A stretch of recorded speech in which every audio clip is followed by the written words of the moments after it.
Welcome back to the Bill and Doug Show. Doug Lesmerises and Bill Landis from the Cotton Bowl.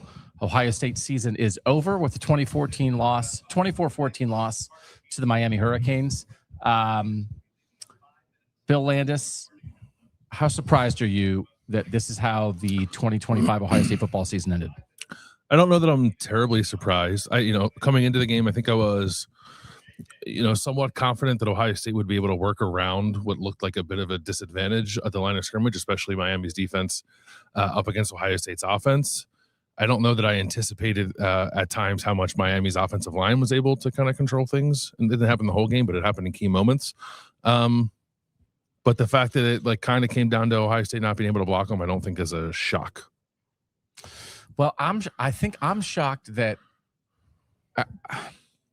I think Ryan Day kind of indicated post-game that they maybe anticipated to some degree that they weren't going to be able to block them. So I guess I'm not surprised that Ohio State couldn't block them. I'm a little surprised that it kind of destroyed the game, at least in the first half. That, okay, we don't think we're going to be able to block them. So then here's what we're going to do. We're going to roll the pocket with Julian Sam, which we talked about, which felt like it didn't happen even once. I don't think it happened once. We're going to work the short game. We're going to throw some screens to the running backs that we talked about. Bo Jackson as a pass catcher. That didn't happen. Not a ton of RPO, and then one very infamous RPO, and then I don't know you saw much after that. So, yeah. Yes. So, if you guys, by the way, you're our producers tonight, just let us know in the chat if you're watching live on YouTube, if everything looks okay and sounds okay. We think we're good, but we're also at the mercy of the wireless here a little bit. So we appreciate you guys being here. Happy New Year if you're on the East Coast. Happy New Year to everybody. And again, maybe Ohio State shouldn't play on New Year's Eve. The thing that I think I'm most curious about, and these things may be related, but I'll give you the three options here. Everything sounds good. Thank you very much, Jay. What's closer to the truth here, Bill? Is it that Ohio State wasn't quite as good as we thought, maybe during the course of the year, and that got proven against two good teams at the end, the two best teams they played at the end in Indiana and Miami? Is this more like not everybody wins all the time? Sometimes you lose to a good team. And this would be related to it, is this like there's something rotten in Denmark and there's a reset that needs to happen with Ohio State football? Because there's a couple losses that I want to talk about that I think there are pieces of other losses in Ohio State's past that this loss reminds you of. But I also I certainly don't think it's worth overreacting. This isn't a tear down the program moment. But they just weren't quite as good as we thought. You just lose sometimes, or actually man, they got some stuff they got to fix. Well, I think it's a little of column A, B, and C, but I do think number one and number three sort of go together. Yes. Right. They're not as good as we thought they were because of some underlying offensive issues that need to be addressed with this team. Of course, they played a good team and they lost. They played a good team against Indiana and they lost. I think you come out of both games certainly seeing a potential or a way that Ohio State could have won each of these last two games that they didn't win. But I think it's primarily you go through a season where the schedule probably ends up not being quite as much of a challenge as you thought it would be. Certainly winning at Texas is a nice win, and they had a couple nice road wins in the Big Ten. I'm not discrediting all of that, but they really weren't pushed. They really didn't play excellent teams.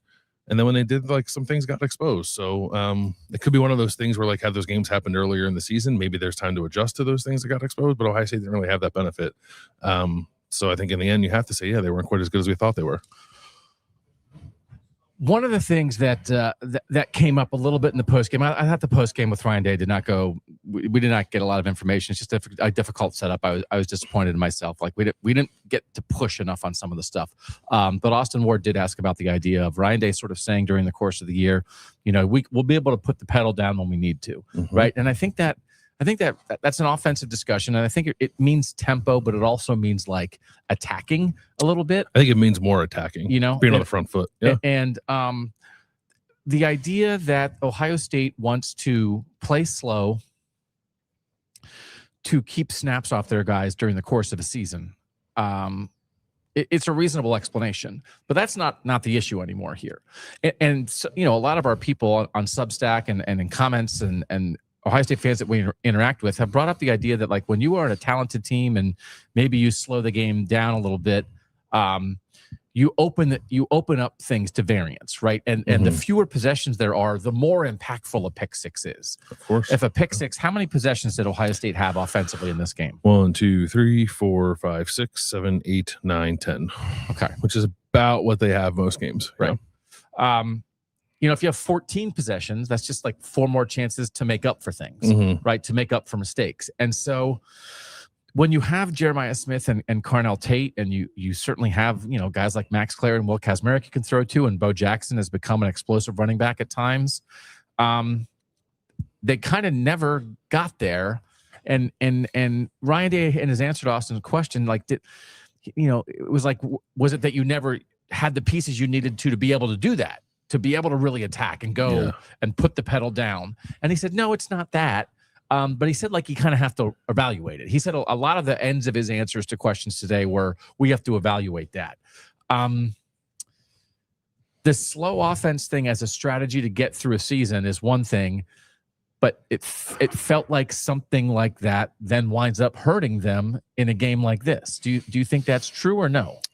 Well, I don't know. I think if I guess, like, if you got Ryan Day to admit that playing slow throughout the regular season was then an impediment to wanting to play faster in the postseason, then I think I can get there.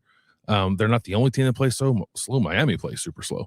A lot of teams play slow now because of the way the clock rules are and the expanded season. As you've noted. So they're not like alone in that. But I think the thing that's been frustrating for Ohio State, and it's usually, it's kind of like using Ryan Day's words against him, because I've asked him in the past about tempo in games, and he always says, like, you use it as a weapon. You're not static and doing any, like, kind of one thing. Like, sometimes you speed it up, sometimes you slow it down, sometimes you huddle, sometimes you sugar huddle, sometimes you full on huddle, and, like, you're just keeping teams off balance when you do that. And really what they've done the last 2 years is just sort of huddle and play slow, outside of, like, 2-minute situations. So I think, as you evaluate everything about this offense, and I don't think it's broken, but it does need to be tweaked. I don't know that you start there, but that's pretty high up on the list, I think. Like, you got to figure out what your plan is tempo-wise. You got to figure out, like, what actually putting the pedal down means, I think. Yeah. Because it could mean tempo, it could mean a lot of things. But, it was, I know people questioned it, and, like, good for you for kind of first guessing that, I guess. I don't know that I was necessarily, because it was an effective strategy last year. You could see the benefits of playing slow in the postseason. And I think when you see that last year, you just sort of assume, like, okay, this is going to pay off for Ohio State again when it gets to the playoff this year. And it kind of didn't. And then when the offense kind of got stuck in spots toward the end of the season, you thought, well, maybe if they can turn it up a little bit and go a little faster, maybe that might shake something loose. They just didn't really seem capable of doing it. So I think that in the long-winded way of me saying, like, they probably need to be a little more varied with their tempo during the season. Yeah. Okay. An offensive line conversation. You mentioned this, and you can't say stuff to me off camera and not have me say it on camera. I think it's a discussion worth having. Yeah. How often in the Ryan Day era has Ohio State had a really great offensive line? That's your question. I think once, his first year. In 2019. Yeah. Yep. I think there have been other years where it's been, like, pretty good. I think 2020 pretty good. I think last year what they did to navigate injuries, like, passing grades certainly, but there's been a lot of seasons where the offense doesn't feel quite right, and I think the place you would start is sort of like inefficient offensive line play. Like 2018, I think that was true. 2021, I think that was true. 2023, I think that was true. And it was true this year. This offensive line just never, like, took that next step. Yeah. And then it ended up so that they played, like, the two best, most challenging defenses they were going to face all year in their last 2 games, and they got really overwhelmed and outmatched. Yeah.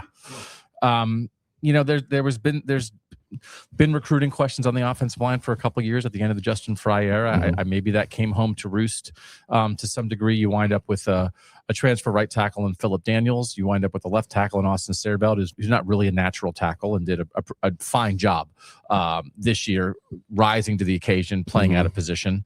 You try to go get somebody in the portal as Ethan Oniano as a starting offensive tackle from Rice, and it just doesn't work out at all.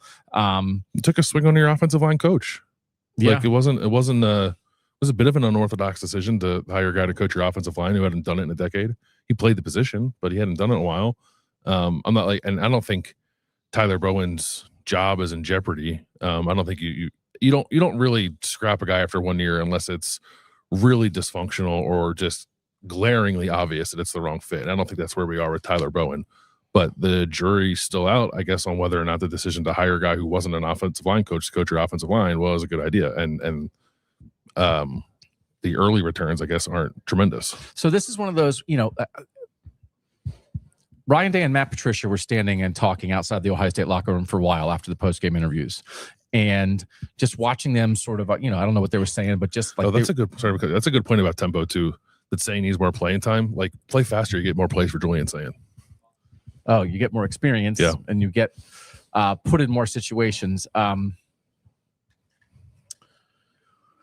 So Ryan Day and Matt Patricia are hanging out, and it's just like it looks like two equals standing there, right? Mm-hmm. And so we were sort of talking about the idea that in a lot of ways, Ryan Day is like a coaching father figure to Brian Hartline, right? And Chip Kelly is a coaching father figure to Ryan Day. So last year his offensive coordinator was his football dad, and this year his offensive coordinator was like his football kid. But Matt Patricia's like a football brother to him, right? Yeah. And I was saying, like, I think the fact that Ryan Day was a group of Patriots fan and Matt Patricia worked for the Patriots, like, probably helped start that relationship. I don't know. Maybe I'm making stuff up, but it just looked like two guys who on equal footing were talking ball, right? And you had talked about that, wrote very astutely that, this maybe was a bit of an audition for Keenan Bailey. Could that mean that a young guy who has never called plays, could that be the offensive coordinator move for them? Mm-hmm. It feels like the way Ryan Day talked after this game, like he just said, like, everything's up for evaluation. But as you think about this, here's getting to my point. You and I stood on the field at the Fiesta Bowl in 2016 with Ari after that game, after the failures of Ed Warner and Tim Beck as the co-offensive coordinators, and you just knew it wasn't happening. Yep. And Urban Meyer hired Ryan Day. And Ryan Day came from the outside, right? That's like Ryan Day knew Chip Kelly and that was kind of thing. But like Ryan Day wasn't on the Urban Meyer tree. Ryan Day wasn't doing things that Urban Meyer was doing. Mm-hmm. And Ryan Day came in because, like Urban said, we need to throw the ball and we're going to bring in a guy. They brought in a fresh outside voice, not that was super experienced and super old, but was a sharp guy from the outside. Two voices really with him and Kevin Wilson. Him and Kevin Wilson. Oh. Does Ryan Day need a Ryan Day? What Ryan Day was for Urban Meyer, is that what Ryan Day needs right now as an offensive coordinator? Yeah, I think so. I think trying to think of the right way to say it. Like, I think there's an offensive foundation that is like sort of like Ryan Day's philosophy of how to do things that I think is still pretty strong and can sort of be the starting off point. And I think that was true even when Ryan Day and Kevin Wilson came here for Urban Meyer. It wasn't like all of a sudden they were running an entirely different offense. They added things onto an Urban Meyer offense that had grown like a little stale. But in 2016, that offense was broken after that, right? And that's it's not a direct comparison. It's not a direct comparison because I don't think that it's quite extreme. Well, it's not as extreme in this situation, but also like you have Jeremiah Smith and Carnell Tate and Julian Sayin, and I think you can maybe lump Bo Jackson early start to do that a little bit. And you scored 14 points, 13 points, and 14 points against the three best defenses you played. Like that is inexcusable, I think, when you have that kind of offensive talent. So it's not broken, no, but it's not like we're one step away from fixing everything either, right? So do you think Ryan Day knows that and agrees with that? Yeah, I think he does. Yeah. Okay. Yeah, I think he does. You weren't going to get that answer tonight, I don't think, but and I know we kind of didn't, but I do think he understands that. I think maybe even like Chip Kelly coming last year and reshaping a little bit of what they did probably opened his eyes to like there's more than one way to do this. I don't need to be so stubborn to think that I am the only one who has the answers offensively. Core principles, yes. Expansion of ideas can help, and I think that's probably what they're going to be searching for now with this offensive coordinator hire. I'm sure whatever people are having fun with the story I wrote where I said like I just sort of like posited like could Keenan Bailey be this team's offensive coordinator next year? And that wasn't me saying he should. It was just me thinking, like, picking up on some vibes while we were here talking to people. Like, if this goes well, I think maybe he could. Right. And also, but he's also sort of like the stand-in for the idea of like the Ryan Day offense being rock solid no matter who's calling it, right? No matter who's part of it. And I think there were some holes poked in that tonight. Yeah. I think that's right. We have plenty of time to discuss this, but can I throw this at you? Keenan Bailey to receivers coach, Tyler Bowen to tight ends coach, hire a new offensive line coach. Tyler Bowen keeps the run game coordinator title because I feel like that's part of what they liked about him, right? Mm-hmm. Some run game ideas. It's not a demotion. It's a sideways move to lean into people's strengths, get an offensive line coach who's all about ball, and then hire an offensive coordinator who's just a coordinator. I would love all those moves. Okay. Yeah. So we have a whole offseason to talk about that. This idea, I still am just a little thrown off. I mean, we talked a lot over the 3.5 weeks that these guys had off, that Ryan Day getting the play sheet back in his hand was probably a good thing, right? Yeah. And did it feel that way? Because again, we know you're giving something up. It's harder to have your hands on the whole team when you have your head in a play sheet. But I thought, just trying to watch him through binoculars as stuff was going awry early on, I thought he kind of had his head in the play sheet. Yeah. And it was like, man, like I think it felt like when they were down 14-0, they could. You're just watching as somebody walking up and down the bench, like rallying the troops, and maybe I missed it. But I don't feel like I really saw that as a player or a coach doing that kind of thing. Now they did come back. They did find themselves at halftime, right? Well, they found the rhythm offensively. Yeah. Right. Yeah. They sort of use, I think they use this schematic things they figured out, or with just figuring out, they used the football to find their edge. They didn't like rally the troops and get the edge and be like, yeah, we can still do this. Yeah. And then that led the way. It's like the football had to lead the way. And I wonder if they could have just, I think maybe I kind of thought that, like, hey, like this is Ryan Day's thing. Like he loves doing this. Mm-hmm. He's sort of forced back into it, but actually it's a good thing for Ohio State. But then I think walking away from this game, like it didn't necessarily feel that way. It didn't feel that way. I felt similarly to you coming into the game. I think we were just wrong. And Ryan, like, we talked about it. I asked Ryan Day about it when we did the press conference prior to coming out here. And he said, like, can't have your head down. Got to have your eyes up when you're not calling the plays. Got to have your feel for the game. Got to manage it.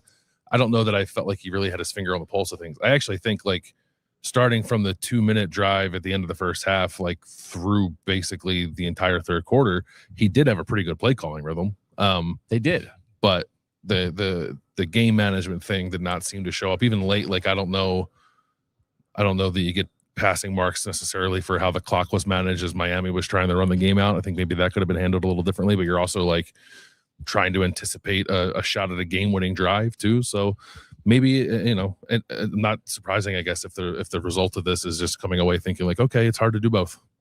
And maybe it's too much to do both. So this is one of those things that's going to lead me back to the first point, because Ohio State's drives, their first 5 drives are punt, pick 6, punt. Mm-hmm. And then their next 3 drives, 12 plays, 67 yards at the end of the first half that ends in a missed field goal. 11 plays, 82 yards, touchdown. 10 plays, 75 yards, touchdown. And then when they get the ball back, if they just have to do that one more time. They got the ball back with 10 minutes left. I said, Ryan Day's dream here is a 10-minute drive where they score the game-winning touchdown with 30 seconds left. Mm-hmm. And they had that opportunity. And given the way the offense had moved the ball previously, and it felt like just much like they did at the Indiana game, they did sort of figure out the Indiana defense at the end of the game. They just stalled in the red zone. Correct. And came away with 0 points on 2 long drives. Here they cashed in their 2 long drives. Now they missed a field goal. We'll talk about that in a second. But 2 long touchdown drives where they did adjust. They completely changed their short yardage and red zone packages, which coming into the game, were at the top of the list of what's going on. They threw a 4th and 2 touchdown pass to Jeremiah Smith. It was Jeremiah's first catch on a 3rd and 1, 3rd and 2, 4th and 1, 4th and 2 play all year. All year, yeah. The first time they threw it to him in that situation was against Indiana, and it didn't work on the rollout. Yeah, and they kept Carnell Tate and Jeremiah Smith on the field. They did all that adjusting, and so for all the things that didn't go right tonight, when they got the ball back, I kind of thought that they were going to put together another drive and go, if not eat up the whole clock and win the game, at least take the lead and score a touchdown. Did you think that? I did. I'm trying to think, is this the right drive? I think Ryan Day talked about that. There was a penalty and a sack, right? So they took a sack on 2nd and 6 and then got to the 3rd and 15 and converted. Right. And then so they're out to on that Jeremiah Smith curl that you said is amazing how many times they've converted 3rd and long on that play. Right, running deep curl flat. Yeah, which is also curl flat's like the only pass play they execute, but that's neither here nor there. If we want to talk about offensive refresh, first and 10 to the 48, incomplete pass. They like throw it down the sideline, errant to Carnell Tate. Yep. Second and 10, holding on Phil Daniels. Which was not like a classic hold. It was he kind of got beat around the edge and pushed him in the back. Yeah, I don't know. Feels like something maybe like should be a penalty, but also isn't holding. Yeah. Yeah. It's like a clip. He clipped him. Second and 10, he threw that one like kind of behind Carnell. That got Carnell walloped. Yes. Third and 20,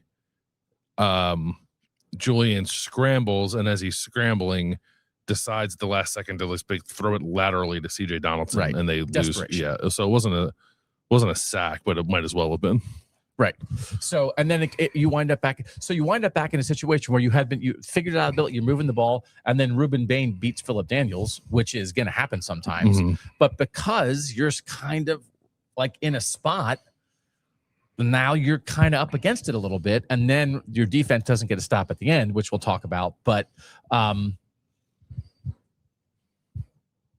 like I think I would have guessed in that situation. Okay, like this is Ryan Day's in his bag. They found a rhythm. They figured out a little bit. They started blocking him better when they put Josh Padilla in the game for Gabe Van Sickle, and Ian Moore had to come in for Austin Sarabel because he had a leg contusion, rolled ankle. Yeah. And Ryan Day said he was so upset about coming out of the game that he was in tears. But you talked to Austin Sarabel, and he said he didn't want to come out, but he felt like he was a liability. Those are his words exactly. Wanted to play. He said he rolled his ankle on the deep ball to Jeremiah Smith in the first half. He like if you I don't know if TV caught it or not, but he was down behind the play. He said he got rolled up on and rolled his ankle. Continued playing throughout the rest of the half. Wanted to come back in the second half, but said he felt like a liability, and they also felt pretty confident in Ian Moore based on how he had practice coming into this game. So they went with him. I thought Ian Moore for a couple drives anyway played pretty good. Yeah. So it feels like they're setting up because they got to midfield. Mm-hmm. And they convert that. It's like that 3rd and 15 play to Jeremiah Smith. It's like that's going to go down. That's going to be one for the history books. Yeah. And then you get beat by a first round draft pick defensive end, and your drive unravels. It did. And then you're kind of out of time. It really felt like I kind of thought they had it back in their control.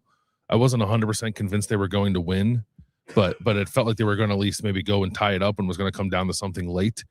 And part of the reason it felt that way is because Miami's defensive line did look gassed. I thought Bain and Mesidor looked gassed, and Ohio State started running it well too, and we're just not giving up the same pressure at the rate they were in the first half.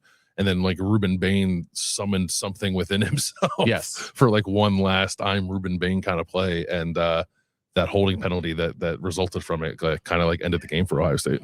So you did a much better job than me in the post game. Because you went to the locker room and interviewed people, and I just sat in a chair and tried to ask Ryan Day questions with my hand in the air. The idea of like, didn't you kind of know that you were going to have trouble blocking him? He said, we had a plan to get the ball out of our hands, right? That was the plan coming in. We're going to throw quick, as we talked about. Mm-hmm. And he said, like, it didn't work. And so, this is difficult. The guy finished 4th in the Heisman balloting, but Julian Sand is a first-year starting quarterback. I think you agree. You use this term a lot. Ohio State does it to opposing quarterbacks. They speed them up. Mm-hmm. And Julian Sand looked sped up tonight, right? Yeah, I thought he understandably. Yeah. Was definitely sped up, and where it really kills you actually is when the pressure's not actually there. Yes. And then you just throw it away when you don't have to. You get jittery when you don't have to. And there was a handful of plays where that happened. Like, stretches where Julian Sand was pretty good. Just too many stretches where he was looking at the rush, dropping his eyes. I wasn't in there with him, but he said he should have scrambled more, right? Yep. He's the most fleet of foot guy. We probably could have kept a couple of drives perhaps on schedule if he tried to scramble more. So it definitely wasn't his best game. On the heels of a game where he started kind of slow against Indiana as well. Like there's something good, I think, about the fact that he does eventually find the flow of the game and find the speed of the game and start to play better. 3 great drives. But 3 great drives. But I think, he's still a young quarterback, and he was definitely feeling it, I think, in the beginning of this game and not playing well. And it's interesting to hear Day say that they thought they had a good plan to get the ball out quickly, because felt like to me they were running deep a lot early in the game. But he also said that they thought they had advantages down the field in the passing game, and they wanted to take advantage of that. I think they had guys open. They just couldn't block long enough for him to throw the ball there. So he couldn't block long enough, but also it's been a little bit of a thing that we've talked about. I think Julian Sand realizes it, and I think it's something he told us that he thinks he'll get better at next year, is like taking those shots down the field when like maybe it's not 100% sure that it's open, but it's worth the risk. He had one. Yeah, there was, I think they might have ended up scoring on the drive. I think they did. So I guess it's a moot point, but there was a play where they ran play action and Jeremiah was like splitting the safeties. And it would have been in a pretty aggressive throw. And I think instead Julian threw a check down to Max Clare. And I believe they still got a first down and the drive kept going and they scored. So it doesn't matter. But like, I think that's the next step is like, yes, I don't know. That's not a 100% go green light, but it's probably enough to throw it. And it's a very difficult thing because I don't think you can just analyze teams for what they are, right? Mm-hmm. You can't just look at a team and say, well, they did this today and that means they'll do that tomorrow. Because over the course of a season, teams get better, young players get better, coaches figure out what your team is good at. And so I think there were a couple things with Ohio State where we maybe anticipated a little bit of a trajectory, whether that was when it's time to attack, when it's maybe time to go a little faster, they'll do it. Whether it was what Julian Sands kind of easing into this, okay, if he's not taking those now, you'd rather, I've said a million times, you'd rather make an error of omission than commission. If the worst thing you're doing is like not taking a guy who might be open, okay, but then at some point, like in an equal time, whatever. There's some really good players on Miami's team. Mm-hmm. You've probably got to take those shots, right? Against some of the mediocre Big Ten teams. If you don't take it, so what? You're still going to score eventually. Mm-hmm. Like the offensive line that like everybody knows, whether you're on here on YouTube, we appreciate you guys being here live with us, or if you're watching back or listening on a podcast feed, we talked about the offensive line all year. And is it good enough? And it's right guard, but it's not only right guard, right? And that there's just like they're decent at times, but there's some inconsistencies. And then you thought they got it together in the Michigan game and they played their best game. And then when they played Indiana and Miami, like they couldn't block them. They gave 10 sacks combined in these two games, right? Against good schemes and good players, but they couldn't block them. And if you thought like, well, I think this offensive line is going to grow into it. Like, I think we anticipated some things with Ohio State that in the end didn't happen. And if they had, they'd still be alive. Yeah. Offensive lines are supposed to get better over the course of the season. Is that wrong at a place like Ohio State to anticipate that? No. But it feels like they were, in the end, they're a very good team. But I think there were some key areas offensively where they did not make that step from good to great. That as you were watching them over the course of the year, regardless of what their schedule was, right? Regardless, that it was reasonable to anticipate they were going to get there, and they didn't get there. They did not get there.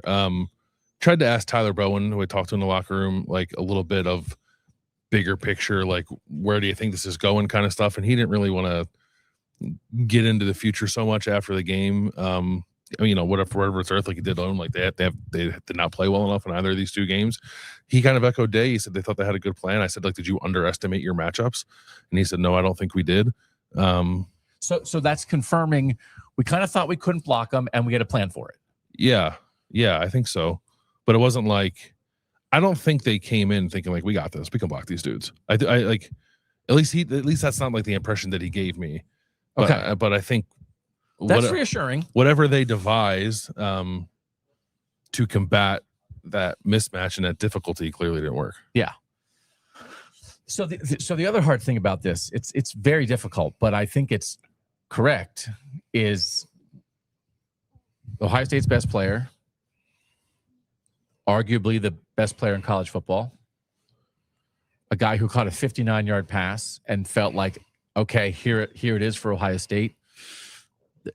The pick six, which is, and to your credit, and I think the people who watch and listen to us and follow us on Substack, we're giving you kudos for acknowledging what a great player Keiante Scott, number 0 for Miami, is. He had the pick six. He made some other tackles that I think a lot of guys wouldn't make. You compared him to like a Caleb Downs type of player, like with, I think, his anticipation, his aggression, his knowledge, right? Like that's what you're talking about with a guy like Caleb Downs that is physically talented, explosive, but it understands the game in a way that allows him to use his natural gifts to really make impact. And that pick six changed the game. And it's not like Jeremiah Smith just stood there and didn't block him, but that's Jeremiah Smith is supposed to block him there, and Keiante Scott kind of juked him Just ran right by him. And that pick is stuff happens, but it's probably on Jeremiah Smith more than anybody, and it flipped the game. I mean, we give the guy a ton of praise when he plays well, because he plays well a lot. When he makes a mistake, you're not going to ignore it. He made a mistake on that play. Now he made about a couple other huge plays in this game. His touchdown catch was incredible, but huge moment. But I also think it's like you can kind of go back to the offensive staff and the plan too. It's like, okay, you're running an RPO bubble screen. We're throwing it to the guy who's our blocker, and we're asking our stud receiver to block for him. It's like, is that the right people in the right spots? I don't know. I would because they were throwing to Brandon Inniss. They were throwing to Brandon Inniss and asking Jeremiah Smith to block for Brandon Inniss. And maybe if you ask Brandon Inniss to block for Jeremiah Smith, the exact same thing happens. I'm not saying it wouldn't have, but it was just an interesting decision. I thought that be like ask JJ to be the one to block there and have Inniss be the one that you throw the ball to. There's like an okey doke thing. It's like zigging when they expect you to zag. I understand that, but pretty big moment. And for as much as Ryan Day has talked this year about making sure they're putting the right guys in the right spots, I don't know that felt like they were doing that on that play. Yeah, and it felt like a 1-2 punch from Miami. That's at the moment where Ruben Bain and Akeem Mesidor are getting after the quarterback so much. It's like they're implementing that. Like that's exactly what they're talking about. Well, we got to get the ball out of the quarterback's hands. That's exactly we talked about throwing those type of bubble screens to those receivers. But it's like I think the play before they had gotten pressure on Julian Sand. And so I think you could feel like, okay, well, I mean, I don't know. It's like 78% of the plays that happen. But it felt like, well, because Bain and Mesidor were doing this, that forced Ohio State to do this. And then Keiante Scott anticipated that they were going to do that. Mm-hmm. And it was Bain and Mesidor setting up Scott for an opportunity like that. And the thing I think that, again, is difficult here is, and we're going to start talking about the Ohio State defense, is there are tremendous future NFL players. That number can't be right? All over the defense. That's simply just not true. Who is that? PFF has Julian Sain's pressure rate as 37.5. Oh yeah. I mean, unless that they hit the wrong button. Yeah. So Akeem Mesidor, Ruben Bain, and Keiante Scott are Miami's 3 best defensive players. Mm-hmm. And they impacted the game in a tremendous way. And this is not like calling out anybody, but it's just like the way the game unfolds, the way Miami's offense works, the way Ohio State chooses to defend.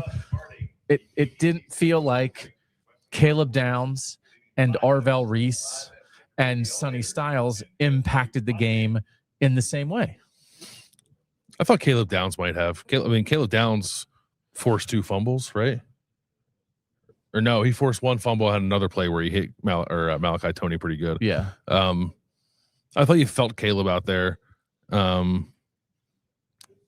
Yeah, maybe Sonny had a really good blitz on one play. That's sweep, but he also missed the tackle. I think his first tackle of the season on the long touchdown drive in the first quarter. Did you think that Ohio State was aggressive enough defensively?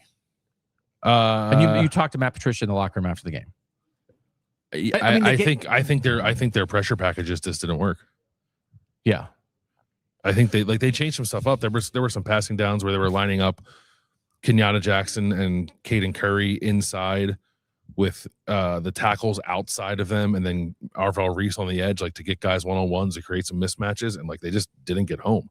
There's one play where Arvell Reese got blocked by a running back. Right. So yeah, it just wasn't effective. I think they did have a plan to ratchet up the pressure a little bit. It just didn't work. Yeah. I thought Caden Curry got close on one. I thought Arvell Reese got close on one. There was one early. We talked about Markel Bell, the giant left tackle. That was like a guy like Arvell Reese who could put some moves on him. I thought that he worked Bell on one play and got close, and I thought like he's going to get him at some point. Like they kind of never did. Again, the PFF numbers could be a little wonky at the moment, but they have Ohio State's blitz rate as 63%, which is like triple what it normally is. So let's talk about this. And this is not a situation. This is not the Ohio State defense lost the game, but this is the team that had given up 8.2 points per game coming in, the fewest since Alabama in 2011. They did give up an early drive. Carson Beck, who I said was like a pretty ineffective scrambler, was an effective scrambler. tonight. I don't know if there are scramble numbers for Carson Beck, but he had one on the final drive for, he scrambled a couple times. I thought when Carson Beck scrambled, he would scramble for 3 yards and get tackled. Yep. But he scrambled for 8 yards. He scrambled for 10 yards in the first down at one point. They have him for 28 scramble yards. 28 scramble yards. So, and really hurt them at times. And it was one of those where they have spied quarterbacks most of the year, and they didn't spy Carson Beck because you didn't need to spy Carson Beck. And then the lack of the spy actually opened things up for Carson Beck a few times. Yeah. But there was never dangerous. We said this was not a dangerous Miami offense. They didn't do anything dangerous. You have the stats. Their longest, they had one completion over how many yards? 15 yards? One completion over 15 yards, yeah. And it was like a check down to Mark Fletcher that he took off and ran. On the first drive. Yeah. Like, they didn't do anything down the field. No. And we knew they were going to throw in the middle of the field to Malachi Toney and ask him to run, and we thought they would get some hits on him. And as you pointed out, Caleb Downs did that a couple times. Malachi Toney touched the ball 6 times for 20 yards. This guy's their whole offense. Yeah. So they shut him down. Carson Beck finished what? 19 of 26 for 138 yards. Their offense, there was this is the thing that I think is, for Ohio State fans, would be frustrating about this result. Okay. We know it's going to be hard to block their guys. Okay, it was. We know that Carson Beck's going to get the ball out of his hands. He's going to throw a bunch of short stuff. They're not going to threaten anything at all down the field. That's exactly what happened. It, like, the way that the pick six changed the game, but like almost everything else that happened was like, yeah, of course that's what happened. That's what you knew was going to happen against Miami, but yet you thought Ohio State would have answers for it. And that, again, this is an excellent defense, but they had a chance at the end of the game, and I think it's worth now talking about the final drive. Is it 3 third-down conversions on the final drive? So they have the holding penalty on Phillip Daniels. They have the ball to Carnell Tate that's like kind of a hospital ball, a little behind him, and they don't convert that. So like that drive gets away from them. It was 2. There's only 2? That's what it says third-down here. conversions? Okay. Yeah. Was one a Beck scramble, and then that was on the drive. How long was that final drive? Which you're talking about? The drive that they scored, like Ohio State let them score the touchdown at the end. Then after Ohio State punted back, and if Ohio State's calling timeouts, if they get a stop, they're going to get the ball back with like 4 minutes left, 2:45 left, that kind of thing. Yeah, they only converted 2 third downs. They converted 2 third downs. They converted 3rd and 4 on a pass to CJ Daniels, and 3rd and 3 on a pass to Sharmar Brown. Okay. So that, wouldn't you have wanted Ohio State's defense in that spot? Get a stop. Yeah. Get off the field. Yeah. And they didn't get it. No. Yeah, I think I would. Against a non-dangerous. Mark Fletcher's a tough runner. Fletcher's a good player. He's a good back. He ran tough. They opened some holes in the middle, right? They popped some stuff inside. He ran really well. I think there's some stuff on those third downs where I talked about Patricia for like 2.5, 3 minutes in the locker room, and this did not come up, but like they were playing some soft coverage. Yes. Playing off and just like kind of gave free access on some key third downs and a lot of Miami string drives. You see that happen for Ohio State quite a bit. I don't know why Ohio State is making it that easy on opposing offenses. Yeah, I mean, I think so. They the lost. Scramble was on the drive before. It was on the drive before. Yeah. Okay. It was 3rd and 11, and Beck scrambled for 11 yards, which also would have been a big spot to get. That would have been off the field there. They scored. Ohio State scored to make it 17-14. Incomplete pass on first down, loss of 1 on a run on second down. It's 3rd and 11 with Miami on its own 24 with 12 minutes and 36 seconds left, and Ohio State down by 3. And Miami converts with a Beck scramble and is able to run another like 2 minutes off the clock before punting. So yeah, it felt like, because I think there's just opportunities there. I thought, you think of the Stetson Bennett drive in the 2022 semifinal, right, when he comes on the field at the end of that game and drives Georgia down for a touchdown. I thought like there was an opportunity for this Ohio State offense to do that. You think about the times. I mean, what comes to mind is like some of the Jim Knowles defenses in those Michigan losses where they didn't get stops at the end, right? Sure. And this was another example of that. And it's very difficult. It's a very talented defense that hits hard and does a lot of things well, but the season was on them against a non-dangerous offense, and they gave up They gave up 2 third-down conversions. They allowed third-down conversions on 3 of the last 4 third downs for Miami in the fourth quarter, and it allowed the Hurricanes to put it away. Yeah, I mean, I think I don't know how much you want to lump Indiana and Miami together, but like they needed to get a stop late against Indiana. They didn't get it. Didn't result in points, but they needed to get the ball back to the offense, and they couldn't do it. Like doesn't undo all of the good that this defense showed this year.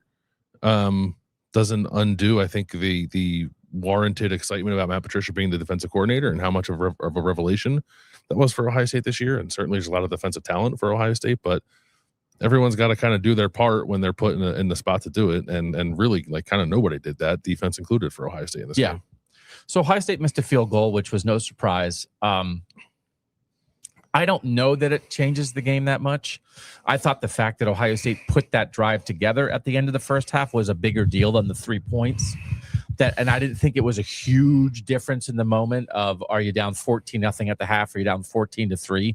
You're down 2 scores either way. And I thought that, like, you had found something. And so then they came out on the first drive of the second half and scored a touchdown. If Julian Fielding makes that field goal.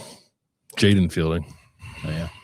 Remember that game when the announcers called everybody on Ohio State's team Julian? Yeah. Yeah, I just did it. Do you think it changes the game? I mean, it's like we can talk about missed field goals. I wonder, but, like, of course he missed it. I wonder if Miami feels any more pressure offensively if it gets the ball back there early in the fourth quarter when it's 17-17 instead of you're still leading. Yeah. Right. Does Carson Beck press? Does he throw a pick? Did it get a little loose because it's a tie game and you're not working with the cushion? Yeah. I think it's probably the only way I could see that changing the game. Yeah. And so this is one of those. I mean, there's the player involved, but then there's the coaches of that player involved. There's just the decision makers who allow that player to be in that situation. I think it was, I don't want to call it a fatal mistake, but Ohio State had a kicker who missed 2 field goals in the 30s against Michigan last year. And they brought in a kicker from Ball State for competition, but wound up running that same kicker out there this season. And that kicker missed a kick against Indiana and missed a kick against Miami. And I think it was the wrong decision to stick with that kicker at the beginning of the year. And if they brought in the Ball State kicker as competition and then, okay, well, we just had a competition in practice and the guy that we had already kept winning the competition in practice, then I think maybe you didn't bring in a good enough kicker. Because I think then maybe you should have brought in a kicker like this is the kicker. Mm-hmm. This is a new kicker. And so it's one of those, I mean, like, Parker Fleming, who I roasted for 2 years as Ohio State special teams coach, just got hired as Kentucky's special teams coach. They don't have like a specific guy on the staff like that, but like this is a special teams failure. And it's a special teams failure. It's like, yes, the kid missed the kick, but he already missed kicks. And Ryan Day and everybody who put that roster together and all the special teams coaches allowed a situation to happen where they got to the end of the year again. And now he has missed kicks in the last 2 years in 3 gigantic games that they all lost. Yeah. And if he had made those kicks, and nobody makes every kick, but he missed 2 against Michigan last year, 1 against Indiana this year, and 1 against Miami this year. And if he makes them, it changes Ohio State's fate. And the issue, I think, is less the player and more that Ohio State saw an issue with the player and like didn't make a move. And you owe it to your roster to have the best possible person at every spot. And you have to balance NIL, and I understand all of that. I think that was a mistake. I think it was an off-season mistake that I think they have to learn from. And if a guy's not doing his job, and what you do your job matters most in the most important situations, you've got to do something else then. They did, but you said they did bring in a guy. But then make that guy the kicker. Why is that guy not the kicker? Well, Ryan Day always says because Jaden Fielding outperforms him in practice. Well, but then I don't care about practice then. The bottom line is, I mean, somebody is responsible for the fact that the kicker who missed 2 against Michigan missed 2 at the end of this season, and it's the same guy, and it's the same deal. He's not a big time. I mean, he misses kicks when I guess what I'm saying. I guess what I'm what I'm saying is the answer to that could be they tried and they just got the wrong guy, not dissimilar from Ethan Onyama. Agreed, but then we never saw Jackson. We never saw him in a game. Right, that's the difference. What some guys are practice players, some guys are game players. What if the guys doinking them in practice and you put him in game and starts drilling 52 yarders? Like, did you think that the kick was going to be made today? I knew it was going to be missed. No, absolutely. Every Ohio State fan watching and listening to this knew it was going to be missed. I think Ryan Day knew it was going to be missed, but you didn't have a choice there. The way that thing, now you thought that they could have been more aggressive on the drive itself. Yeah, I thought they like didn't really try to throw it in the end zone. Yeah. They got was it the play? It was like the one time where Julian's saying like a guy was on him and he shook him, and then like he reset his feet and then he just like threw the ball out of bounds. And on that play, there was still time probably to take 2 shots to the end zone, which I'm not saying is easy, but you got Jeremiah Smith and Carnell Tate. Yeah, maybe you get a PI. Maybe they actually make a crazy catch. They didn't throw it in the end zone. I did not think they were playing for the field goal up until that particular play where it's like I think they were like just outside of the red zone maybe, and did not try to throw the ball into the end zone. They didn't have any timeouts left, so it's a little tricky. But I think they could have been more aggressive trying to score a touchdown. Yeah. I mean, you think about 4 gigantic Ohio State losses in the last 4 seasons, and they all involve critical missed field goals. Georgia semifinal, Michigan last year, Indiana and Miami this year. So, I mean, it's not, you put yourselves in those situations, but also then like stop putting yourself in those situations because you have to assume your kicker's not going to make it. Ohio State kickers don't make those kicks. Like we've established that. So either change that ethos in that room, go find guys who are going to make kicks, or stop thinking they're going to make them. Like tape your kicker to the bench. It's like, well, it's 4th and 16. I guess we have to go for it. Yeah. But I mean, you can't. It's right. Whatever that thing about insanity. Like, try down a field goal. It's not going to go in. Yeah. So here you are, and it's not just about the guy. It's about the situations and the people in charge who chose to put that person in that situation repeatedly. And I guess they had a kicking cup. Ryan Day said, I guess whatever they did in the last 3 weeks. See, they said they let Jackson Kerrville kick and practice some.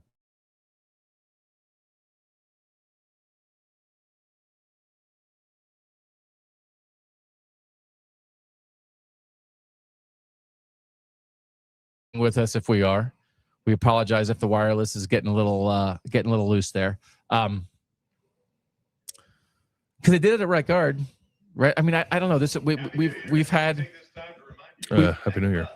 We've had various like Ryan Day ruthless conversations over the course of the year, and it's like, listen, you are a coach of young men, and they are not robots, and all those things do matter, but there's maybe just a couple things at right guard and kicker that maybe required a little more ruthlessness. Is that fair to say or no?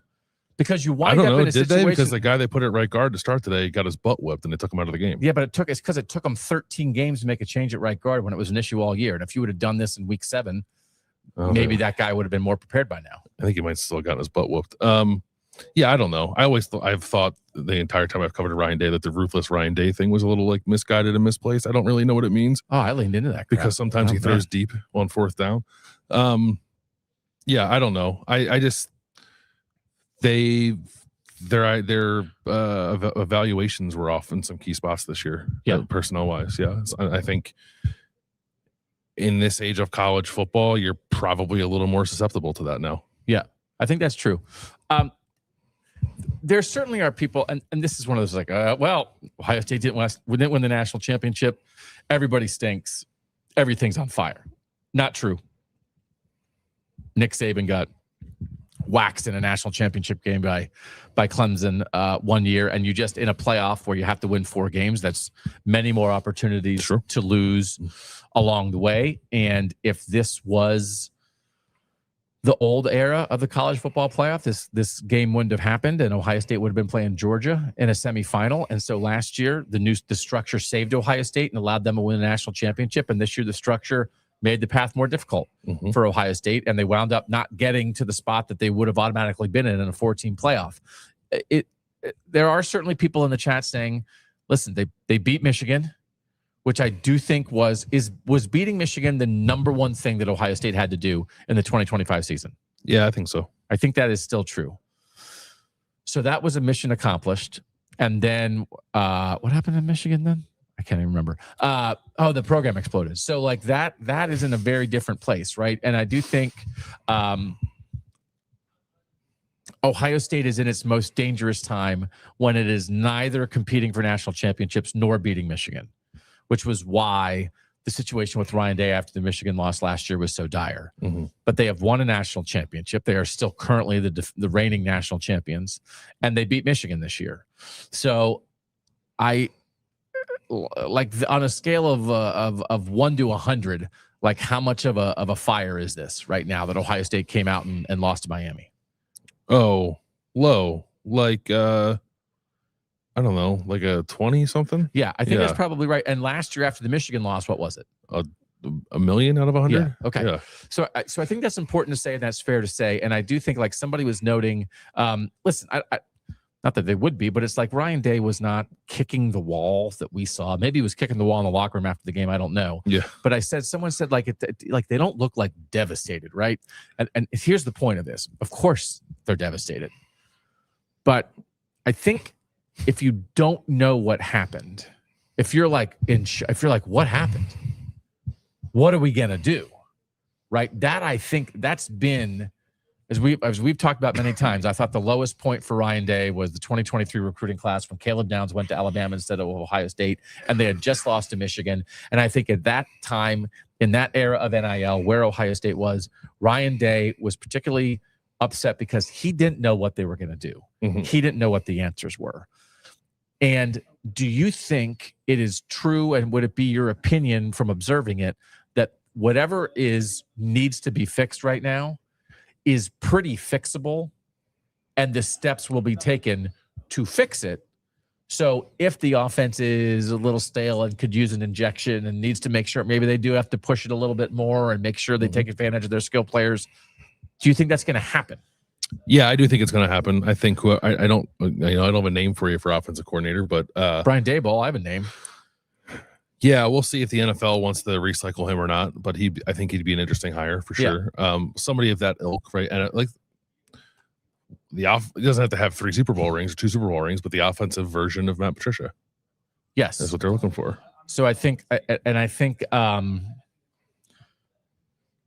then what offensive line is hard because it's like, well, some of the things when they put Ian Moore and Josh Padilla in the game tonight, it was like things got fixed.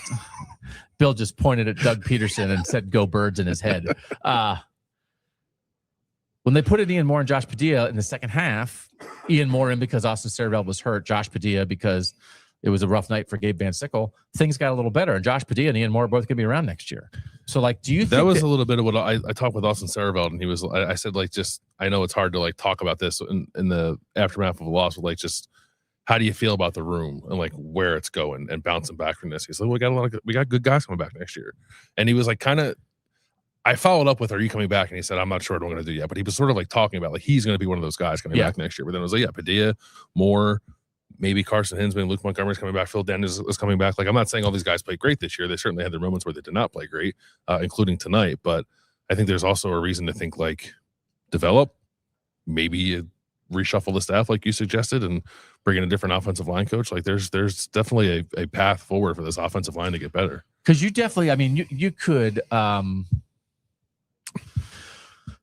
let's say Carson Hinsman goes pro. Mm-hmm. Do you think he's the most likely of the offensive linemen to not come back? Yeah. Okay. Let's say Carson Hinsman goes pro. You move Padilla to center. Padilla is your starting center next year. You move Austin Cervell to right guard. And Ian Moore is your left tackle. Mm-hmm. Montgomery's still your left guard.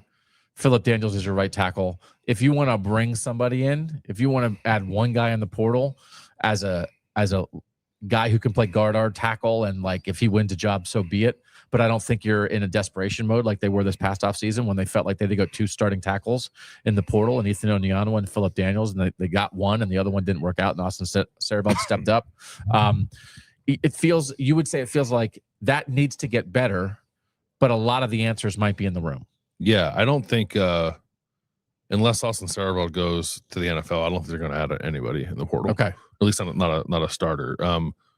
Can you find a depth piece maybe? If they're going to have, because I still think, like, Gabe Van Sickle did not play well tonight. They're still going to think highly of him. So let's say Cervell comes back, Hinsman doesn't.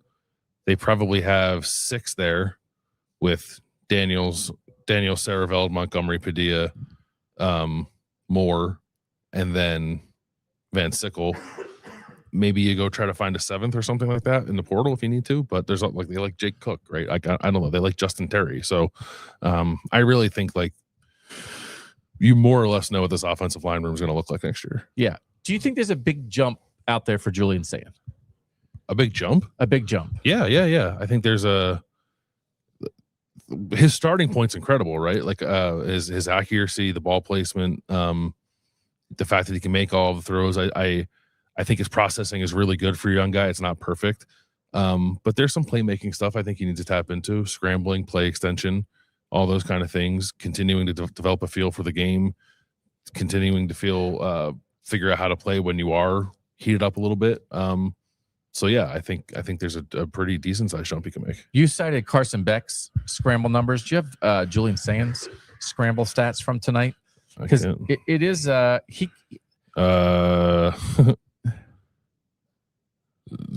zero scramble yards. Yeah. I mean, he did it. I think coming into the game, Carson Beck had scrambled 22 times this season. Julian Sand scrambled 11 times. Saying was just credited with 5 carries and they was sacked 5 times. Okay, so we're back to the does the Ohio State quarterback need to run more conversation, which drove me crazy about CJ Stroud. But it's not. It's not. But it's not. It's scramble. It's take some. Which is like Carson Beck did just enough tonight. And again, one of Ryan Day's favorite plays of the season was when Julian Sand scrambled and got a first down against Penn State, where like got pressure. And so it's one of those situations where if you're a certain kind of quarterback, the issue is this: when you have a game like this, where guys are in your face and you can't block them, your coach can have a plan, right, to get the ball out of your hands, that kind of thing. But what's your quarterback's answer? Because there are some quarterbacks who practically invite pressure because then they're going to escape it and run. And there are some quarterbacks who process like a supercomputer and it's like, yeah, go ahead, bring it. And then I'm going to hit exactly where, you know what I mean? And I think Julian Sand is probably more the latter. Like I'm going to deal with the pressure by solving the problem before it happens. I'm going to identify where I think the pressure is going to come from. And I know this is going to happen and I'm going to anticipate it and make the right throw. That's probably what his answer is going to be. And I feel like CJ Stroud as a first-time starter probably really got there by the end of the year. Like that CJ had a little bit of a rough start, but like by the end of his first year as a starter, I think CJ was really kind of seeing it. I think in the end, and I think CJ Stroud is a fair comparison for Julian Sand, even though CJ's 3 inches taller. I think Julian maybe didn't get to the same point as year one CJ in terms of problem solving before it happens. But CJ got better in year 2. And I certainly think Julian Sand will get better in year 2. I think you will too. Part of me does wonder if there's something a little incongruous about we want to throw the ball downfield. So we want to call plays, take a long time to develop and invite pressure. But, oh, by the way, we don't have a quarterback who can avoid pressure. It's like it makes being a shots kind of offense makes sense to me when you have like Justin Fields. Yes. Who can make you right when the pressure gets there still. Julian Sand's like not really that kind of player, and I don't think he'll ever get to that level. So I don't know. I think there's truth in what you're saying, but I also think maybe there's some conversation that needs to be had with whoever this new offensive coordinator is to like tailoring the offense to Julian a little more too. You talked about again, like Julian Sand's at the top of every metric, blitz, no blitz, in the pocket, out of the pocket. But you talked about coming into the game how good he is throwing outside the pocket. Yeah, good on the move, I think. Like and they didn't get him outside the pocket at all. They didn't. No, there were no. I'm really surprised there weren't much because even the play action passes they ran were not rolls or half rolls. Really, they were just kind of like straight drop back play action. I thought they were going to get him out on the edge, and I don't you do that with little like shorter quarterbacks a lot? Yeah. You're going to move the pocket, yeah, get him out, get better sight lines, change the angles a little bit. Like I'm surprised they didn't get to that. Yeah, but then that goes back to in the end. A refresh of, I don't know. We get Ryan Day has all these buckets and they have the different slides and you slide this and we're going to do this. Maybe there's somebody coming and said, you don't have enough outside the pocket stuff for your quarterback. Yeah. That's part of your throws. Yeah. So let me show you my package of 15 movement throws that you need to add to your bucket. That's not in there right now. And that's the kind of refresh, like an injection, I think, right? Not a redo, not a tear down, but adding, tweaking, outside eyes, outside voice. I think that and a more robust RPO package with a quarterback who's not a runner is what they need. Okay. So two things here. One is there's a lot of conversation during the course of this year about Ohio State 2025 being better than Ohio Sate 2024. Was that wrong? We can put that to bed, I think. Yeah. No, of course. Yeah, it's not. You get excited. They're on a run. They're maybe going to repeat. They might even repeat as they're undefeated. Turns out the answer to that question is no. But also, we needed to see them play teams of the caliber of Indiana and Miami before we could confirm that, and now we have. Where is that the most no? Because one of the things like Ryan running back, okay, run game, bruisers. We can lean on this. I think like there's been a lot of Chip Kelly conversation, right? As Ohio State has been in the market for a new offensive coordinator, and Chip Kelly's going to Northwestern, so he's not coming to Ohio State. And I've always kind of pushed back on that because I think they need somebody who's a little more passing oriented to like come in and be the new guy, and that's not Chip. But Chip is organized, Chip is creative, Chip is game plan specific. And like, I don't know that I would say any of those three things about Ohio State's offense this year. So I think that's where they were lacking a little bit too. Okay.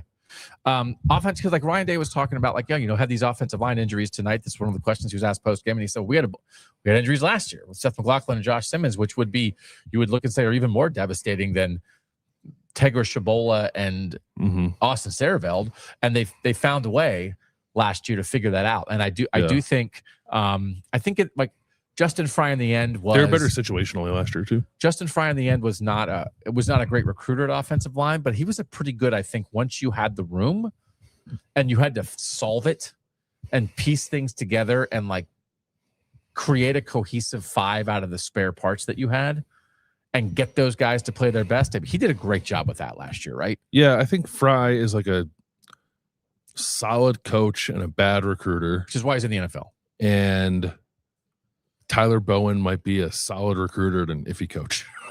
We'll see. At the moment on offensive line, which is interesting to think about. Does this give any new appreciation for what Ohio State did last year? Yeah. Someone was saying, we were just like, people, gallows humor. It's like people are like, what's the hottest take you could have off this Ohio State loss? And I was like, I don't know, like 2024 was a fluke, but actually, I think what I actually think is it's a reminder because, and it's interesting. And so I will say this. I do think Ohio State was burdened by the Natter bus talk for much of last year. I don't think they handled that well. I know for a fact that there were things that were an issue as they were trying to like not put an undue burden on themselves. But then in the end, like it all came back around, and we talked a lot about Will Howard elevating in the playoff. That team elevated in the playoff. Absolutely. Ryan Day this week was talking about these guys 10 months ago. They decided they wanted to like make history, right? Mm-hmm. They did not. I don't think they planted a flag as much about back-to-back. We're going to do this but they weren't afraid of it. They spoke of it. They certainly spoke of it. And I certainly don't think like, well, you shouldn't have never said that. You were taking things for granted. And like, look what happened. Why did you talk about that? That's not what I'm saying at all. But it is a little interesting to now look and think that they were like kind of willing to do that. And here we are sort of talking about like, oh yeah, maybe they weren't as good as we thought. And they kind of had some of these things that they didn't improve on as much during the course of the season as we thought they would. I don't, but are you surprised we've arrived at that conclusion? That they're not as good as we thought they were? I am surprised. Yes. Because this is what I thought this team was. I thought this team was a pretty devastating defense. I thought this was like a defense that had stars all over like in a lot of spots, primarily Caleb Downs and Arvell Reese, but you throw Caden McDonald and Caden Curry and Sonny Styles and Davis Signigbenosin in there, and there are real dudes all over the field. And Matt Patricia had them playing in a way that I thought was going to be very difficult for teams to deal with. And I thought that they were going to, when it got to crunch time, be like a lockdown defense. And I was expecting if they were more disruptive kind of in the first half of the year, they dialed it back in the second half of the year. I thought that was going to come back around when it was needed, and they were going to unleash some things. And then I thought offensively, they lived through these receiver injuries, and then these receivers were back 100% healthy. We talked a lot about Will Howard elevated. If Julian Sand elevates a little bit, you're going to have this defense first team that also has, I think, the 2 best receivers in the playoff and a quarterback who can take advantage of that. And you have a play calling head coach who has the play sheet in his hand again. And I thought it was ready to coalesce, and I thought they were ready to repeat. So I am surprised. I'm not shocked.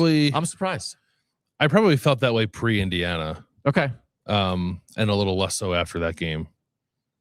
Just because, like, they were going to have to play not 3 more Indianas, but it's like something pretty close to that. And it's like, I don't know. That was a pretty evenly matched game. Like, I don't. But I thought it was evenly matched. I thought it was a chaotic week for Ohio State. And I thought they had 2 good drives at the end of the game where they figured it out and they screwed it up in the red zone. And I thought, like, there are things they'll fix here. And one of the craziest things is they fixed the red zone. They fixed it. They figured it took them 14 games. They know what to do in short yardage and red zone now. They keep Cardell Tate and Jeremiah Smith on the field. They spread you out, and then they either throw to those guys or they run it while they have you spread out. They solved it. That's not why they lost tonight. It was the other things. I thought the things that were the biggest Achilles heels that you're like, man, that could bite them. They fixed, and then it was offensive line. Julian Sand. I don't think they fixed the biggest one, which is O-line. I think the O-line was higher on the list than all those things. Okay.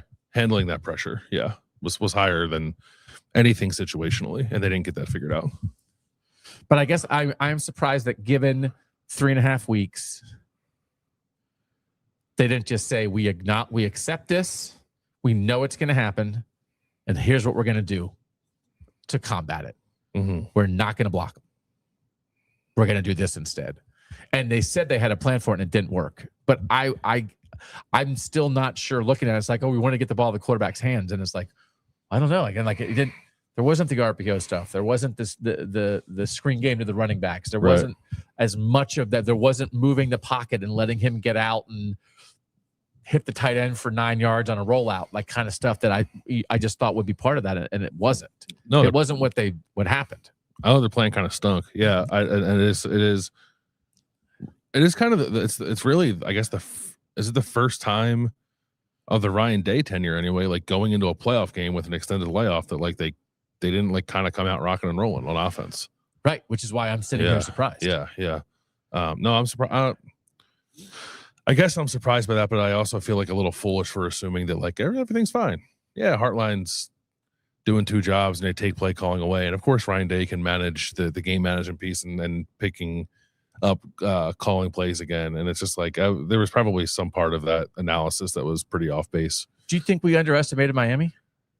Yeah, for sure. Yeah, I did. I think I did.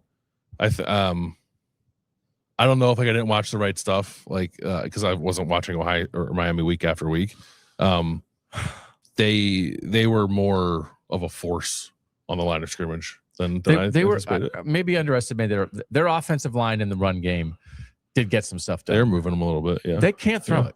Yeah, I didn't think they could throw it. They can't throw it. He threw for 138 yards, Bill. No, 138 yards. It's not about. No, do I think Carson Beck? Do I underestimate Carson Beck? No. You asked me if I underestimated Miami. I'm planting my flag. Yeah, Carson Beck is. He's in the Carson Beck's gonna 136 his way to a national title, and you're gonna have to. I don't know. Was the Miami defensive line better than you realized? Yeah, I thought they were pretty good, but they were the physical. I thought it was going to be a mismatch for Ohio State that they were going to have to account for, and the mismatch was even greater than I anticipated. And they did seem to. We thought that they played it pretty straight up front most of the year, and they didn't play it as straight in this game. I thought they mixed it up a little bit more in this game. I even thought like in the times when I was watching Miami where they were mixing it up, like it didn't. I think I wrote like it didn't seem to hit quite as fast as like that stuff hit with Indiana. And then tonight it did seem like it was hitting pretty fast. Like they had a good plan. They had a good defensive coordinator. They have good players, but yeah, they did not just sort of like roll their guys out and say we're better than you. Although by and large they kind of were. They also had some scheme stuff that I thought was difficult for Ohio State to account for. Ryan Day said they did have to go to a silent count in this game, and like he said, he anticipated that because it gets like echoey in here. They opened with a silent count, and they did, and he said the first third down where Gabe Van Sickle got smoked right off the bat was he thought, and he sort of said like she doesn't usually say, he said like Gabe Van Sickle by name said like Gabe struggled. But but he thought he was, I think, slow off the snap because of the silent count. And Van Sickle got beat by one of Bain and Mesidor, and the other one sort of like looped inside and won that way. And they met at the quarterback. Did Miami go silent count? I don't know. But like, I do think having played here the last 2 years, I think Day was, because I thought, I was out. They played here against Texas last year. Of course it was loud. So, but like he was sort of anticipating that. I thought the crowd was about 62-38, I thought, for Ohio State. But like then the juice happened, and then like the Miami crowd was really loud. The Miami crowd that was here was loud. It was a good crowd. I don't know. Miami was clapped the whole game. Yeah, I thought they were too. I don't. The silent count thing felt like a mistake. I don't really know why. Like the whole thing was like they got to play A&M in Dallas. I guess they're going to have to go silent count, and then they're not playing A&M. It was like, well, that should be good for the offense. They don't have to do that now. And then you go silent count, and as soon as the left guard goes like that to the center to snap the ball, guess who's pinning their ears back? Miami's awesome defensive line. But he made it sound like almost like if you play anybody in this stadium and they have Miami just played Ohio State in this stadium where they didn't have to go silent count, and Ohio State had more fans than they did. So Miami did or did not go silent count? Did not. They were one on the clap. Okay. Well, that like he thought they had to, and that they were not good at it. Yeah. They're never really good when they have to go silent count. And I think he said it's echoey. Okay. I think that's an excuse. You think they made a mistake. Okay. This is going to reinvigorate the rust discussion with the bye. All 4 teams with the bye lost last year. Ohio State off the bye lost this year. Bill Rabinowitz asked Ryan Day about that, and he sort of like said, yeah. And you talked to Matt Patricia, and Matt Patricia used the word rust. He said specifically, Matt Patricia, that he thought Miami's first long touchdown drive, which was 13 plays, 83 yards. In the first quarter, 8:04, and I think they ran it like 7 times for 40 yards or something like that on that drive. He thought that was a lot of Ohio State like still getting used to game speed after having not played for a while. Yeah, which is, I mean, I think we say a lot of times like I don't know. Also, like Jeremiah Smith and Carnell Tate like had a chance to be 100% healthy, and everybody else got rested, and but it feels like it's enough of a thing. I'll be curious how the 3 on New Year's Day go, and I do think it's an excuse, right? It's like, well, be ready to go. You weren't off for 2 months, but if they go to 16 teams in a playoff instead of 12, they're going to get 4 more TV games out of it. And if the 4 top seeds actually feel like this is a disadvantage for us, make it 16. We don't want to buy. If nobody wants a buy and it gives you extra TV content, they're going to make it 16 yesterday. Yeah. I wanted to address a comment. I think it was from Lisa. So like we didn't talk about Miami's O-line against Ohio State's D-line. I think we did a little bit earlier. Thought that Miami moved them a little bit in the run game, and then the Ohio State's pressure wasn't getting home at the rate they would have liked it to. We haven't dwelled on it as much as the other side, but we did talk about it a little bit. No, we did think. I mean, Inez Cooper, right, is like an all ACC type of guy up front. Francis Noah is great. Yeah, I think he was effective, and I think like we thought that they maybe had a chance against 6'9", 360-pound Markel Bell to do some things in the pass rush, and I think like that didn't really happen. And then you just have a 6'9" guy who's blocking in the run game. And I thought Mark Fletcher, and again, it's one of those things. Miami ran it 37 times for 153 yards. That's 4 yards per carry. Ohio State ran it for 1.9 yards per carry. Now that's taken a lot of the same sacks into account, but like the running backs in the end. I actually thought CJ Donaldson ran pretty well. Bo Jackson and CJ Donaldson combined for 18 carries for 86 yards, and Mark Fletcher had 19 carries for 90 yards.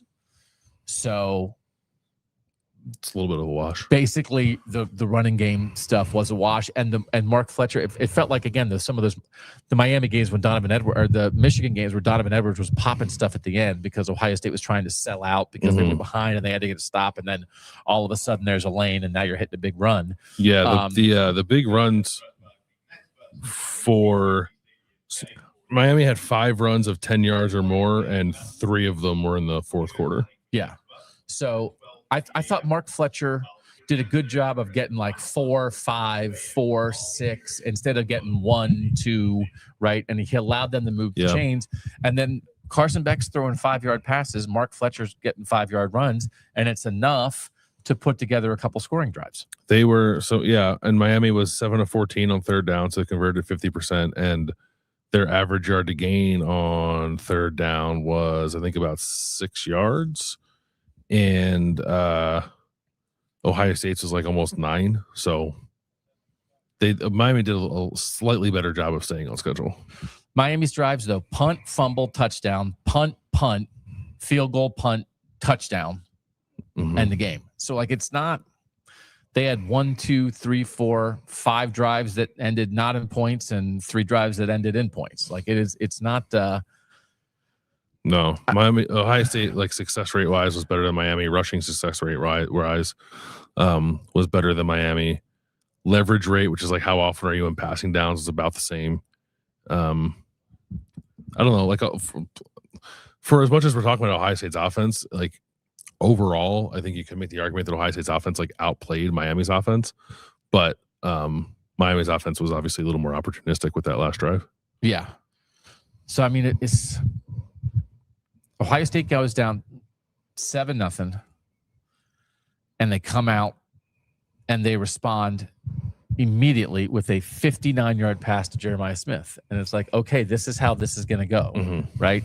That Miami is dinking and dunking its way down the field. And this is what Ohio State does. This is why, again, sometimes it can be hard to analyze Ohio State, because they didn't do this well. They didn't do this well. But then, oh, yeah, they have an NFL guy and they just got 70 yards in a nanosecond. When the team they're playing has to grind out every 4-yard chunk, and then you just chuck it up in the air and let an NFL guy go get it. And in that moment, that's what it felt like. And I do think even like, wasn't a perfect throw by Julian Sand. Like maybe a little bit of a better throw. I think that had a chance to be a touchdown. The deep ball? The deep ball. Yeah. Yeah, it was a little late. And he had to sort of drifted a little bit. But again, it was a 59-yard gain. So now it's 1st and 10 at the 16-yard line, and they go sack, pick 6.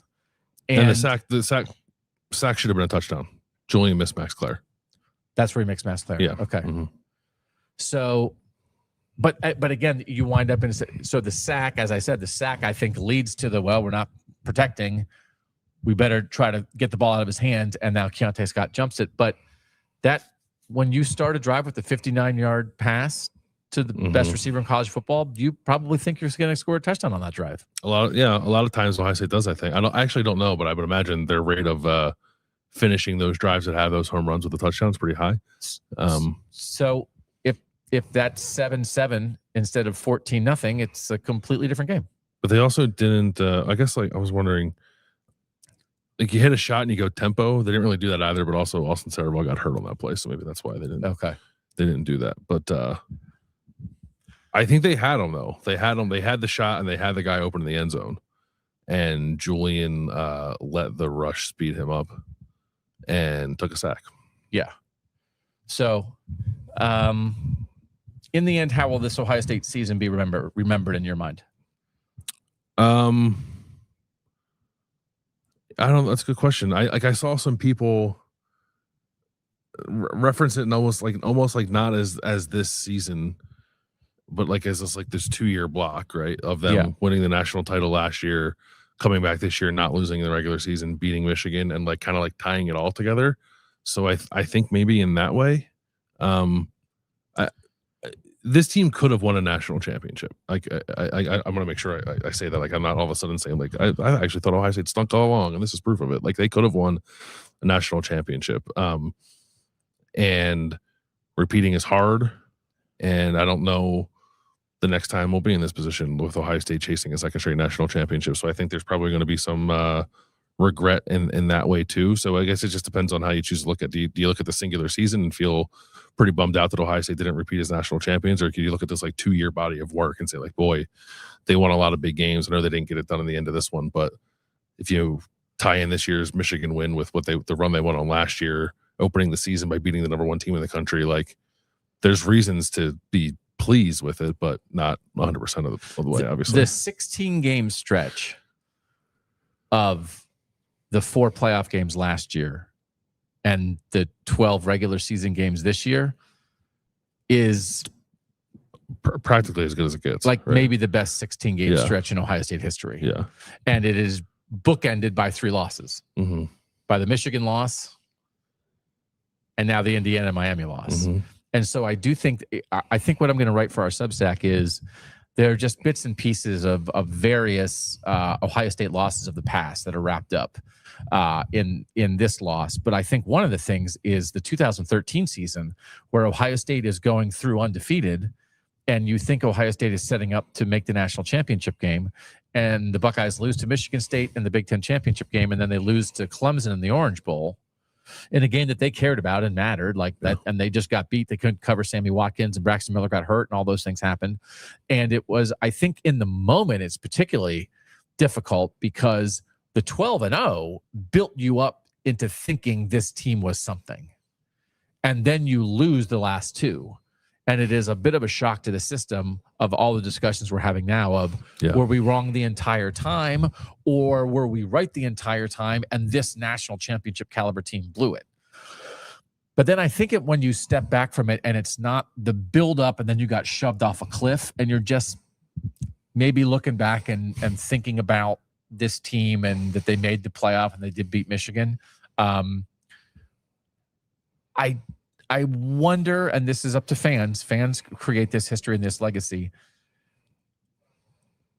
I wonder how devastating of a loss this will be viewed as, right? Because it is a lost opportunity, but it is also, as you astutely said, part of something bigger, which is a very memorable 2 years of Ohio State football. Yeah, and I suppose what Miami does from here might impact that some, right? Sure. Like if Miami were to go out next week and like get its butt kicked, maybe you feel even worse about this one. If Miami wins a national title, which I don't know, I guess they could. If they can beat Ohio State, I guess they could.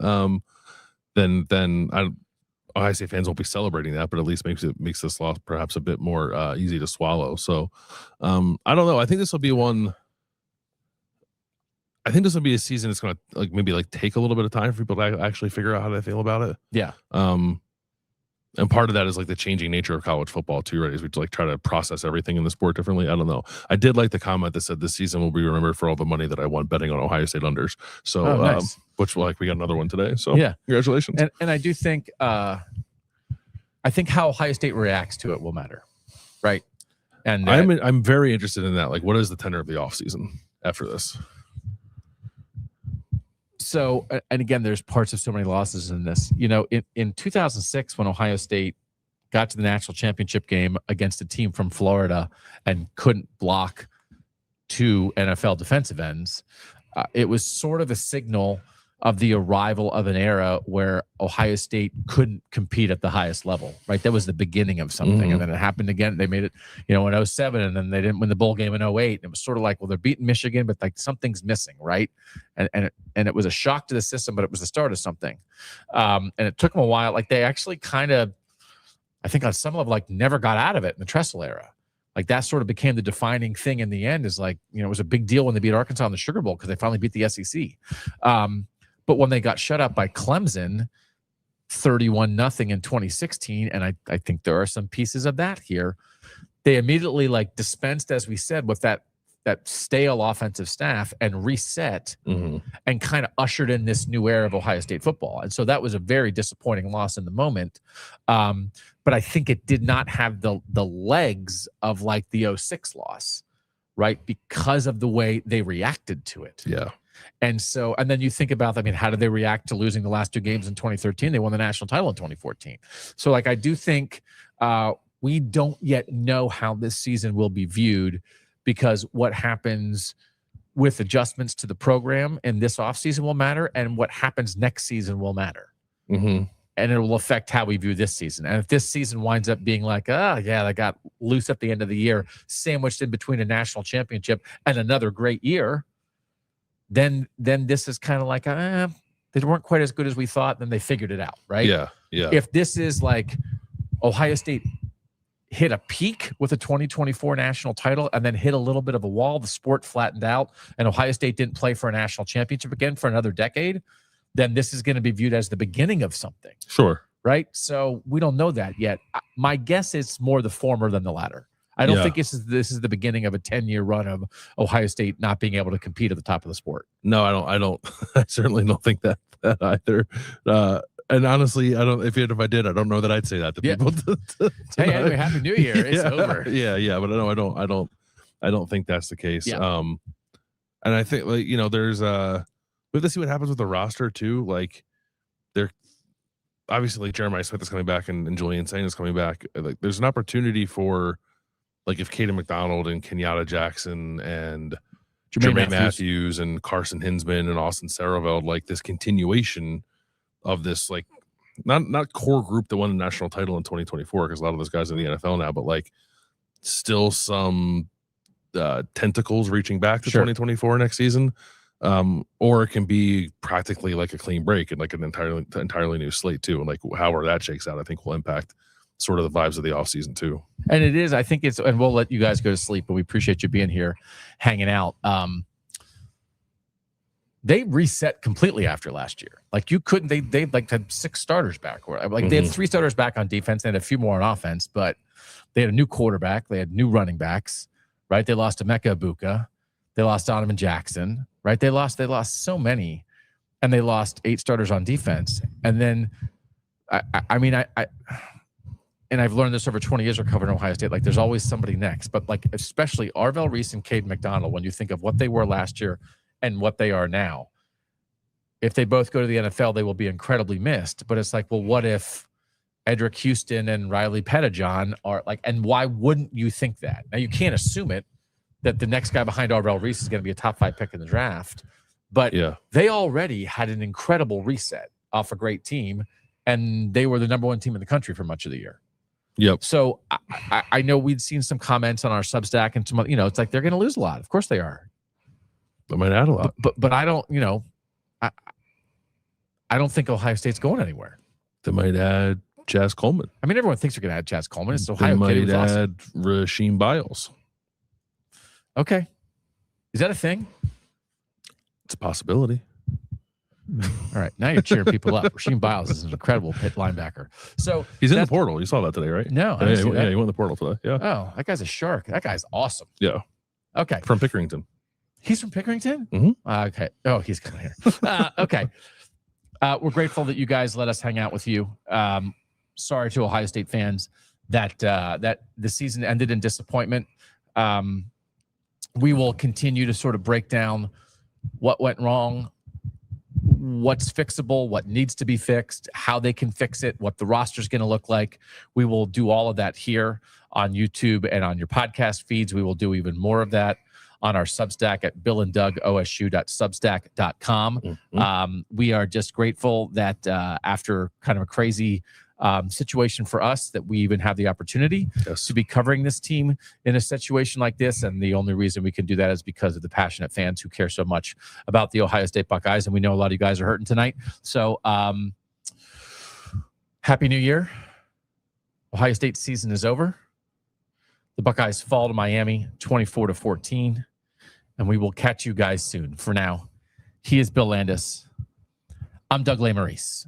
And that was the Bill and Doug Show.